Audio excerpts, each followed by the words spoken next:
그 늘봄학교 이야기를 좀 하겠습니다. 큰 변화입니다. 그래서 이제 학부모님들이 정말 꼭 아셔야 되는 새로운 제도이고 돌봄 절벽이라고 하죠. 그 초등 딱 들어갔을 때 아이들을 어떻게 돌봐주는 데가 없으니까 정말 학부모님도 고민이 많았는데 그거를 이제 원천적으로 해소를 하는 겁니다. 늘봄 너무 기대됩니다.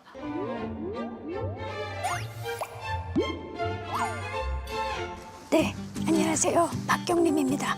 영유아기 이후 또 중요한 때가 바로 아동기입니다. 어떤 이야기를 나눠볼까요? 그 늘봄학교 이야기를 좀 하겠습니다. 올해부터 이제 전면 도입이 되는데요. 큰 변화입니다. 그래서 이제 학부모님들이 정말 꼭 아셔야 되는 새로운 제도이고 저는 이걸 통해서 이제 뭐 저출생도 상당히 극복할 수 있고 또 사교육 부담도 많이 줄어들 거라고 생각합니다. 늘봄학교. 지금 이제 봄이 온 것처럼 늘 봄인 건가요? 딩동땡. 제가 죄송해요. 제가 말씀드려가지고 너무 놀라신다고. 학교면 늘 봄이어야죠, 사실. 네. 한 분씩 인사를 좀 부탁드릴까요? 네, 안녕하십니까. 서울여대 사회복지학과의 정재훈입니다. 허민입니다. 안녕하세요. 반갑습니다. 늘봄학교를 꽃피울 양질의 프로그램을 기획 개발하고 그리고 학교에서 원활히 운영될 수 있도록 지원하는 한국과학창의재단의 김보경이라고 합니다. 반갑습니다. 네, 반갑습니다. 예쁘다. 사실 학부모님들은 늘봄학교에 대해서 잘 모르실 수 있거든요. 소개를 좀 해주시죠. 네, 늘봄학교는 장관께서 말씀하신 것처럼 뭐 저출산, 뭐 사교육 경과뿐만 아니라 일이랑 가정이 양립할 수 있도록 이제 학교라는 안전한 공간을 중심으로 다양한 학교 안팎의 자원들이 양질의 프로그램으로 들어가는 거죠. 이런 이제 국가 체계 교육 정책이라고 볼 수 있고 초등학교 자녀들 키워보셔서 아시죠? 다 12시면은 이제 하교하면서 굉장히 부부 싸움도 많고 당황스럽죠. 맞습니다. 네, 이사랑 퇴사를 가장 많이 고려하는 시점인데요. 이런 사회적인 부분을 해결하기 위해서 2023년부터 시범으로 운영을 했고 24년부터는 전체 학교에서 이제 늘봄할 수 있도록 그렇게 준비를 하고 있습니다. 아니, 허민 씨, 사실 이때가 그 경력 단절의 가장 큰 원인이 되기도 하잖아요. 맞아요. 저도 계속 지금 일을 하고 있지만 주변에 이제 아이 친구들 엄마들이 있잖아요. 이때 맞춰서 초등 입학 시기에 맞춰서 그 육아휴직을 내려고 영유아 때 안 쓰고 이렇게 모아뒀던 그런 엄마들이 참 많거든요. 그만큼 참 중요한 시기다. 그리고 너무 일찍 끝난다. 부모님한테 부탁하기도 너무 죄송한 거예요. 일찍 끝나버리니까 여기저기 학원 태워다주고 뭐 이런 것도 너무 힘들고 정말 중요한 시기인 것 같거든요. 네, 맞습니다. 늘봄 너무 기대됩니다. 저도 사실 그 5살, 6살 자녀를 키우고 있는데요. 30, 40대 커리어적으로 저한테도 굉장히 중요한 시기인데 이제 아이들 키우다 보니까 저도 얼마 전에 부모님 댁 근처로 이사를 갔어요. 그래서 이제 7살 때 초등을 데뷔하려고 보니 주변의 언니들이 저보고 너는 아주 좋을 때다 이러시는 거예요. 좋을 때다. 좋을 때예요? 어떻게? 그래서 왜 그러냐고 보니까 이제 워킹맘들한테는 학원이 허브인 거죠. 그 건물에 있는 학원만 다닐 수 있는 거예요. 맞아. 네, 그래서 아는 언니 딸은 그 댄스를 좀 전문적으로 하는 친구가 있었는데 그 친구를 결국은 학원 보내기 위해서 엄마가 그만두셨어요. 이렇게 다양하게 프로그램을 진행하려면은 아무래도 힘들더라고요. 그리고 워킹맘으로서 이제 아이한테 그런 걸 못 해주다 보니 미안하기도 하고 그래서 제가 늘봄을 담당했다고 하니 유치원 친구들 엄마들이 우리 학교 갈 때까지 무조건 해야 돼 이러면서 부담을 굉장히 많이 주시고 있습니다. 네, 늘봄이 사실 이제 큰 이제 변화가 되는 게 그동안도 이제 돌봄도 있었고 또 방과후 프로그램도 이제 제공이 됐지만 그게 이제 돌봄 같은 경우에는 자격 제한이 있었잖아요. 그리고 또 방과후 프로그램도 이제 많지 않으니까 대기 줄이 굉장히 많았고 그거 이제 되는 것도 쉽지 않았습니다. 근데 이제 늘봄으로 이렇게 전환이 되면서 이제는 특히 초등학교 1학년 같은 경우에는 이제 그 2시간씩 맞춤 프로그램을 제공을 해서 그렇게 되면 이제 1시에 끝나고 3시까지 이제 그 프로그램을 진행을 3시 이후에는 또 이제 방과후 프로그램이든 돌봄이든 원하시면 또 이제 할 수 있게 되는 거거든요. 그래서 8시까지 이제 또 원하면 또 그렇게 제공이 되니까 이제 소위 말하는 이제 그 돌봄 절벽이라고 하죠. 그 초등 딱 들어갔을 때 맞아. 그 오후에 이제 뭐 학원 뺑뺑이 안 돌리면 이제 아이들을 어떻게 돌봐주는 데가 없으니까 정말 학부모님도 고민이 많았는데 그거를 이제 원천적으로 해소를 하는 겁니다. 그래서 올해는 1학년, 내년에는 이제 초등학교 2학년까지 그렇게 해서 이제 확대를 하고 2026년에는 모든 학년까지 다 가는 거니까 굉장히 학부모들 원하시는 것 같아요. 맞습니다. 교육개발원에서 이제 조사를 해보니까 지금 이제 늘봄 학교가 가장 필요한 교육 정책 1위였고요. 1위. 예, 맞습니다. 학부모님들 83.6%가 늘봄을 원한다 이렇게 말씀을 해주셨습니다. 압도적으로 학부모들이 원하고 지지해주는 정책이다 이게 그래서 꼭 해야 된다 우리가 이렇게 이제 정리를 했고요. 그래서 이제 올해 1학년, 내년 2학년까지 그다음에 이제 2026년에는 전 학년으로 확대하는 이제 큰 프로젝트를 시작을 한 거죠. 네. 네, 교수님, 이 늘봄 학교 도입이 어떤 의미일까요? 그러니까 일단 첫 번째는 우리가 저출산 저출생 이제 대응이라고 표현을 하는데 엄마부터 시작해서 현실적으로 이제 부모의 일가정 양립이 이제 가능할 수 있다라는 희망을 이제 갖게 되는 거죠. 예, 그러면 아무래도 조금 저출산 저출생의 현상에 어떤 반등을 기대할 수 있지 않을까 싶기도 하고. 근데 또 하나 중요한 게 우리 아이들이 부모의 어떤 지불 능력과 상관없이 학교에서 오후 시간 동안 양질의 교육과 돌봄 서비스를 받는다. 사실 학교에서는 이제 돌봄이 학교의 공간이다. 이제 좀 지금까지 생각하기 어렵던 이제 인식인데 이런 인식의 변화가 일어나면서 학교가 아이들이 전인격적으로 성장할 수 있는 어떤 공간으로 변화한다. 뭐 이제 이런 기대를 해볼 수가 있는 거죠. 대통령께서도 이제 여러 번 가보셨거든요. 이제 방과 후 프로그램 어떤 것들 하는지 가보면 아이들 뭐 방송 댄스 같은 것도 너무 맞아요. 즐겁게 맞아요. 하고요. 맞아요. 그 뭐 주산 같은 것도 하고 기존에 선생님들만 이제 가지고 했을 때는 하기 힘든 프로그램들이 많이 지금 제공되고 있습니다. 그리고 이제 아이를 잘 키우려면 온 마을이 필요하다는 것처럼 지역 사회에 아이들을 가르칠 수 있는 재원이 많거든요. 그래서 특히 이제 대학 같은 경우에 이제 참여를 많이 합니다. 그래서 이제 대학에서 예를 들어서 펜싱을 가르칠 수 있거든요. 펜싱 선수들이 있으니까 체육학과에. 그러면 방과 후에 펜싱을 사교육 기관은 못 해주잖아요. 못 해주죠. 근데 이제 늘봄 학교에서는 그 대학에서 펜싱 선수들이 와서 할 수도 있고 하니까 굉장히 다양한 프로그램들이 지금 제공이 되고 지금 이제 네. 그 과학창의재단에서도 이제 그런 이제 다양한 방과 후 프로그램들을 맞습니다. 이제 선정해서 이제 학교 소개도 해주고 하잖아요. 네네. 그래서 이제 그런 것들이 이제 훨씬 더 활성화될 거고 교육부 차원에서는 이제 그 늘봄 허브라고 해서 다양한 이제 그 사회적인 이제 그 방과 후 프로그램 재원들을 이제 온라인으로 모아놓는 거죠. 인터넷 그 이제 플랫폼에다가 그러면 학교에서 거기 접속해서 이제 그 연락해가지고 이제 초대를 할 수가 있으니까 그렇게 하면 뭐 시골 구석구석에서도 굉장히 좋은 프로그램이 이제 갈 수가 있는 거죠. 그래서 오후에 그 방과 후 시간이 훨씬 더 이제 그 아이들한테 다양한 이제 그런 교육 활동을 제공할 수가 있는 거고 그렇게 되면 교육 격차도 많이 해소가 되고 뭐 사교육도 감소될 뿐만 아니고 오후 시간을 잘 보내야 될 필요가 있는 그런 아이들의 경우에 굉장히 이제 중요한 이제 그 계기가 되는 거죠.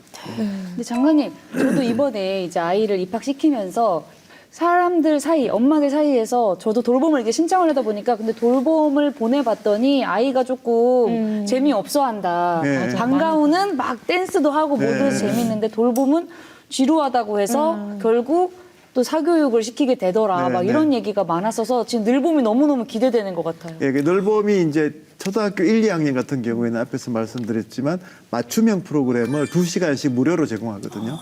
그러면 이제 수업이 2시간 연장되는 그런 효과가 있어요. 그런데 이제 그런 딱딱한 수업이 아니고 뭐 초 1학년 같으면 이제 적응이 필요하니까 그 적응 뭐 수업이라든가 이런 것들을 이제 하게 되니까 큰 부담이 없는 수업이 2시간 연장이 되는 효과가 있는 거고요. 이제 그러면 이제 3시쯤 끝나는 거잖아요. 그러면 3시 후에도 뭐 방과 후 프로그램 기회가 훨씬 더 많아지니까 뭐 한두 시간 더 방과 후 프로그램을 하고 이제 집에 귀가를 하게 되면 그러면 이제 직장이 생활하는 학부모들 경우에도 얼마든지 이제 그게 병행이 가능한 거죠.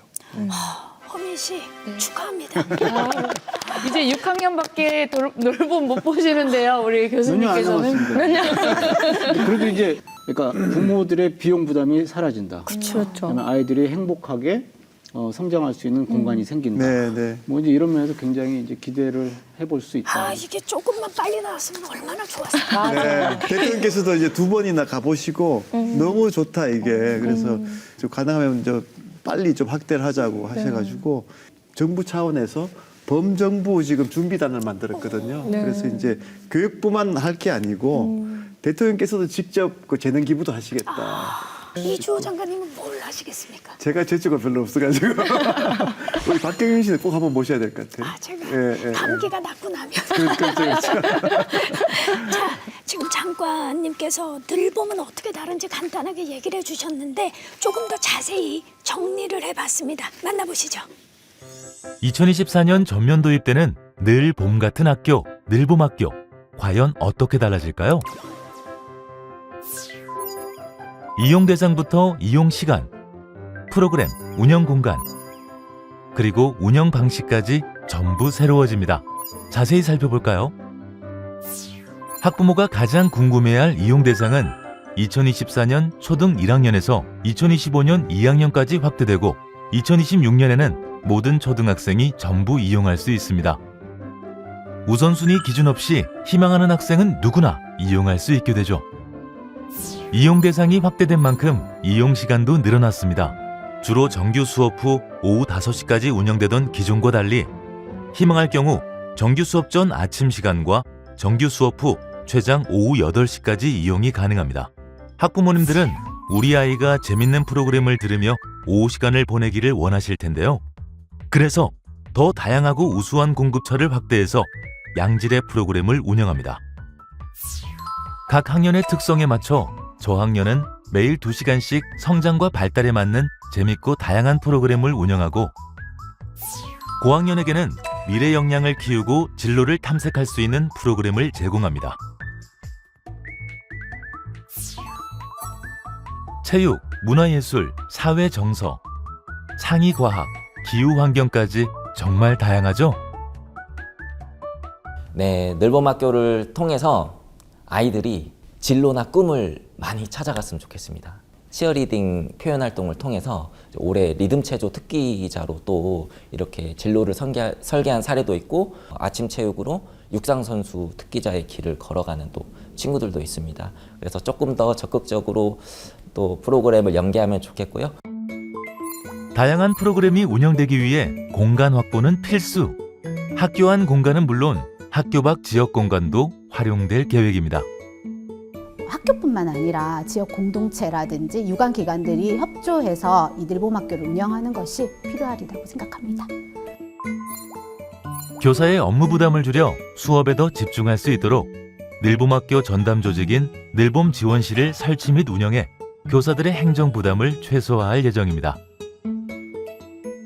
사실 지금 선생님들이 가지고 있는 업무들이 상당히 많습니다. 인적이나 물적인 자원 인프라가 안정적으로 구축이 되어야 된다고 생각하고요. 업무 담당자나 업무 지원 인력이 역량을 강화하고 또 학교 현장에서 안정적으로 업무를 수행할 수 있도록 그렇게 환경을 조성하는 게 좀 필요하다고 생각합니다. 돌봄 공백을 채우고 사교육비 부담도 줄이는 늘봄학교.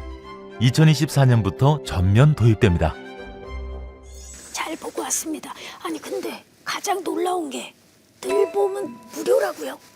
그러니까 2시간이 무료입니다. 그러니까 이제 그 다 무료로 바로 가면 좋지만 일단 이제 그래도 초1, 초2 2시간, 오후 2시간이 무료고요. 돌봄은 당연히 또 무료로 하는데 이제 방과후 프로그램은 유료지만 저소득층들에게는 또 무료 바우처가 맞습니다. 또 있는 거고 교육부에서도 계속 좀 무료 프로그램을 늘려나갈 생각입니다. 허민 씨 어떻게 보셨어요? 돈이 많이 굳었고요, 일단. 아, 이게 또 아이 둘을 키우다 보니까 늘어날수록 사실 교육비라든지 뭐 식비부터 뭐 여러 가지 나가는 돈들이 많은데 이런 부분에서 이렇게 또 해주시니 너무 좋습니다. 우리 학부모들이 정말 좀 기대하고 좀 바라던 그런 것 같아요. 근데 이게 무료라고 하면 좋으면서도 사실 우리 엄마들이 또 한국 엄마들 좋은 거 우리 아이한테 조금 더 좋은 것만 해주고 싶잖아요. 이렇게 가르치는 교육이라 이런 거에 차이가 조금 사교육이랑 있는 건 아닐까요? 네, 지금 방과 프로그램이 사실 유료인 경우에도 가격이 훨씬 사교육비에 비해서는 저렴하죠. 그렇죠. 네, 저렴하죠. 네. 앞에서 말씀하셨지만 상당히 양질의 그 공교육적인 프로그램들이 있기 때문에 최대한 또 저희들이 가격을 낮추고 또 바우처도 더 확대해서 부담을 더 줄여드리도록 하겠습니다. 저희가 그 23년도 시범 사업으로 이제 겨울방학 동안 네. 조금 프로그램을 좀 돌려봤거든요. 총 이제 459개 학교 중에 142개 학교에 들어갔고, 이제 굉장히 많은 한 8,500명 정도 수혜를 본 걸로 알고 있어요. 다양한 프로그램 중에 이제 뭐 미술 치료, 음악 치료 이렇게 아이들 사회 정서적인 부분뿐만이 아니라 이제 뭐 디지털, 우리 엄마들 좋아하는 이제 그런 공부할 수 있는 인공지능이나 이런 부분들도 들어갔고, 제일 아이들이 좋아하는 이제 댄스나 뭐 그림 그리기 이런 것들도 클레이 이런 것들도 다 들어갔어요. 일단 만족도 조사를 해보니까 아이들이 2,000여 명이나 참여를 했거든요. 아이들 진짜 안 하잖아요, 만족도 그쵸. 조사. 네. 너무 좋아요. 또 하고 싶어요. 이 말을 쓰고 싶어서 이제 만족도 조사를 다 참여를 해줬고, 프로그램이 너무 재밌고 선생님이 친절하고 예쁘다 이런 것들 때문에 만족도가 굉장히 높았어요. 본인에 대한 얘기. 아닙니다. 저도 모니터링을 가긴 했지만 저희가 나갈 때 교실에서 선생님이 혼자서 수업을 하시려면 사실 옛날에 풍금 기억나세요? 기억나죠. 교실마다 풍금 다 있었는데 요새 없잖아요. 그런 소리도 못 듣죠. 그리고 학교에서 경험하기 어려운 주제라든지 활동들을 이제 가지고 들어가다 보니 아이들이 이제 긍정적인 경험을 하게 되고 또 협동학습을 통해서 이제 경험이 확장돼서 안전한 교실, 건강한 교실이 되는 거고 이제 건강한 사회가 될 거라고도 기대가 되더라고요. 그 학부모 조사도 또 했는데요. 학부모도 900여 명이나 참여를 해주셨어요. 학부모님들도 우선 제일 좋았던 게 아이의 발달 단계에 맞춰서 수업을 해줬다는 부분들. 그래서 아이들이 지적 욕구도 충족이 되고 이제 정서적으로도 좀 안정되는 긍정적인 효과를 보셨다. 이렇게 말씀을 90% 이상 해주셨고, 역시나 시수 확대, 학기 중에도 좀 해주세요. 매일 하고 싶어요. 이런 의견들을 많이 주셨습니다. 그러니까 우리가 좋다 하지만 뭐 자화자찬이 안 되려면 구조를 갖춰야 되는 거 아니겠습니까? 프로그램의 어떤 질적 수준 관리라든지.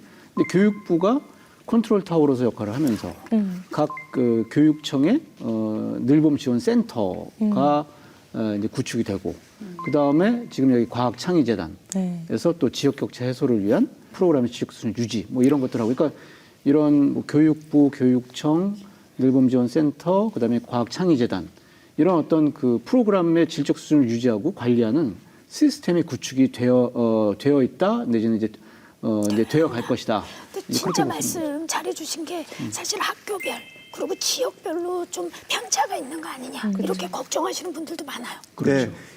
이 정책도 사실 성공을 하려면 지역 사회가 정말 나서줘야 되거든요. 그쵸. 그래서 정말 이제 뭐 대학교가 참여하면 정말 좋잖아요. 펜싱도 가르칠 수 있고 뭐 그렇게 되는 거니까. 최근에 이제 교육발전 특구라고 해서 새로운 정책인데 원래 이제 막 시작을 했습니다.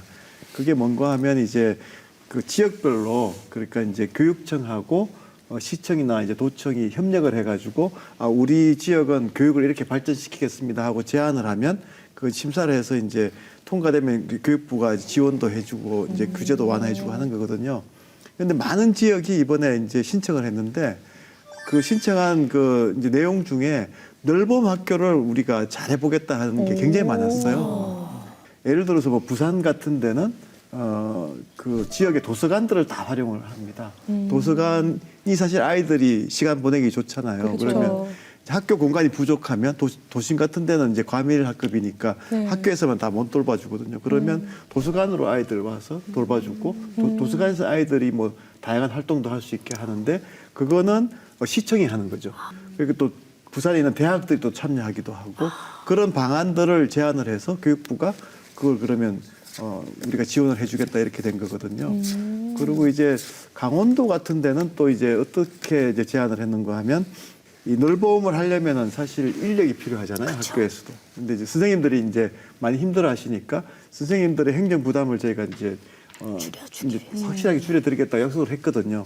그러면 이제 다른 인력들이 필요한데 강원도는 이제 그 인력을 충원하기 위해서 어르신들, 은퇴한 뭐 교사님들 이런 분들을 배치하기로 했어요. 그건 이제 지역 사회가 그 어르신들이 이제 들어와서 이제 아이들 돌봄을 해주고 늘봄을 해주는 거니까 그래서 지역마다 이렇게 지금 다양한 아이디어들이 나오고 있어요. 그래서 이제 그런 시스템을 갖출 때 이게 이제 지역 사회에 가장 사실 중요한 이슈잖아요. 이 지역의 아이들을 어떻게 잘 키우느냐 하는 거고 그 강원도 이제 그렇게 어르신들 활용하는 거는 우리가 중앙지방협력회의라고 해가지고 대통령과 장관과 또 도지사, 교육감님들이 함께 모여가지고 하는 회의체가 있어요. 그 회의체에서 이제 강원도에서 발표를 그렇게 했거든요. 그랬더니 다른 시도에서도 우리 지금 해야 되겠다 이렇게 됐어요. 이건 뭐 다 관심이 있고 다 어떻게든 좀 빨리 했으면 좋겠다 하는 거기 때문에 다 힘을 합치고 싶은 거고. 같은 생각인 거죠. 네. 예.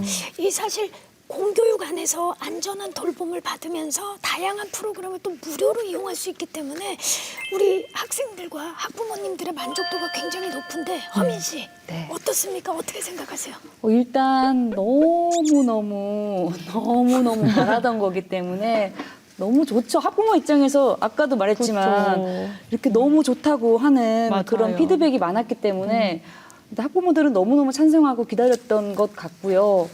그리고 또 아까 또 말씀해 주셨듯이 이제 학부모의 어떤 부담이 줄듯이 교사의 좀 부담이 그쵸. 클 수 있으니까 이제 학부모뿐만 아니라 우리 교사분들의 이런 것도 형평성이 좀 맞아서 잘 이렇게 좀 이 운영이 잘 되었으면 좋겠습니다.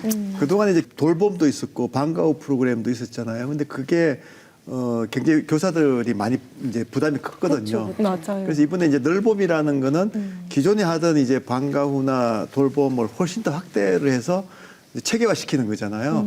그렇게 했을 때 우리가 기존의 교사들한테만 이제 그게 부담이 갔었는데 그렇게 하지 말고 새로운 인력을 투입을 해가지고 교사 부담을 주지 않겠다는 게 저희들 원칙입니다. 그래서 이제 그 부분이 워낙 실시하면서도 계속 문제가 지적됐던 거고 이제 교사분들하고 계속 이제 대화를 하면서 그러면 이제 우리 학교에 이제 그 교무실이 있고 행정실이 있잖아요. 그렇죠. 그럼 늘봄 지원실도 하나 만들어 드리겠다 이렇게 된 거죠. 그렇게 하면 그 늘봄 지원실에는 별도의 인력도 배치하고 그래서 늘봄 지원실이 이제 올 이제 2학기 때부터 구축이 되기 시작해서 내년도에는 늘봄 지원실이 모든 학교에 다 마련이 됩니다. 그렇게 되면 부담도 훨씬 줄어들고 또 이제 이런 이제 늘봄을 지원하는 시스템이 체계화되는 거죠.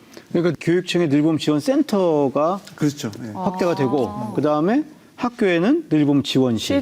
네, 이제 이렇게 내려가다 보니까 선생님들께서 우려하시는 그 이제 또 우리가 다 해야 되는 거 아니야? 조직하고. 그렇죠. 그럴 것 같아요. 네. 근데 우리는 이제 좋지만 선생님 그쵸. 입장에서는 또 그렇죠. 예. 일거리가 더 근데 이제 늘어나기. 걱정 안 하셔도 될 것 같다. 지금 이제 그 부분을 저희가 이제 그 교사분들과 충분히 이제 소통을 하고 있고 앞으로 이제 이걸 체계화하는 과정에서도 계속 교사분들이랑 소통하면서 할 생각입니다. 컨트롤 타워의 수장으로서 네. 너무 많이 바쁘실 것 같아요. 정신없습니다. 앞으로 조금만 더 바빠지시기를 바라겠습니다. 늘봄 학교에 대해서 함께 이야기를 나눴는데요. 마지막으로 우리 정 교수님부터 한 말씀씩 부탁드립니다. 늘봄 학교는 한국 사회의 시대적 과제라고 볼 수 있을 것 같습니다. 여기에 우리가 온 힘을 모아서 우리 아이들의 행복, 그리고 이제 부모의 행복을 위해서 한국 사회가 크게 변화하는 계기가 되었으면 좋겠습니다. 네. 대한민국 발전의 원동력이 이제 사람이라는 거는 누구나 다 공감할 거라고 생각합니다. 맞습니다. 근데 이제 하나하나가 다 소중하고 엄마도 소중하고 아빠도 소중하고 아이도 소중하니까 이 늘봄학교가 엄마, 아빠 그리고 아이의 꿈을 키우고 또 쉬어갈 수 있는 약간 정거장 같은 거라고 생각이 되는데요. 사회 각계의 노력과 믿음이 필요할 것 같습니다. 저희도 최선을 다해서 진행을 하고 선생님들도 굉장히 감사드리고 같이 잘 해내갈 수 있도록 이제 노력하겠습니다. 저도 오늘 정말 뭔가 시원하게 가뿐한 마음으로 돌아가는 것 같고요. 우리 늘봄 이 교실이 잘 돼서 우리 학부모 교사 모두 안심하게 하게 해주오. 안심하게 해주오. 해주셨으면 너무 좋겠습니다. 그동안 이제 사실 우리 교육이 그 우리 사회의 원동력이었거든요. 산업화도 이뤄냈고 민주화도 이뤄냈고 그게 다 어떻게 보면 대한민국 교육의 힘으로 그렇게 한 겁니다. 근데 이제 최근 들어와서 저출생도 일어나고 또 뭐 지역도 소멸 이슈도 있고 여러 가지 이제 난제들이 생긴 건데요. 다시 한번 교육의 힘으로 우리 사회를 한번 또 크게 변화시키는 긍정적으로 하는 그런 지금 때가 된 것 같고요. 저는 그거를 많이 느낍니다. 교육의 힘을 느낍니다. 그러니까 학부모님들도 적극적으로 정말 이제 그 참여해 주시고 또 늘봄 학교도 많은 협력들이 지금 이루어지고 있거든요. 그래서 역시 우리나라는 교육의 힘이 강한 나라다. 그래서 이제 어떻게 보면 우리나라를 다시 한번 뭉치고 변화의 엔진을 다시 한번 가동시켜서 사회 난제도 해결하고 또 아이들 한 명 한 명이 소중한 인재로 커나갈 수 있도록 그렇게 하는 좋은 계기가 될 것 같습니다. 제가 지금 감기로 목소리 상태가 많이 안 좋아서 우리 장관님과 우리 또 우리 패널 여러분들께서 배려해 주셔서 진심으로 감사의 말씀 드리고 또 시청해 주신 여러분들께도 진심으로 감사의 말씀 드리면서 고맙습니다. 엔딩 요정.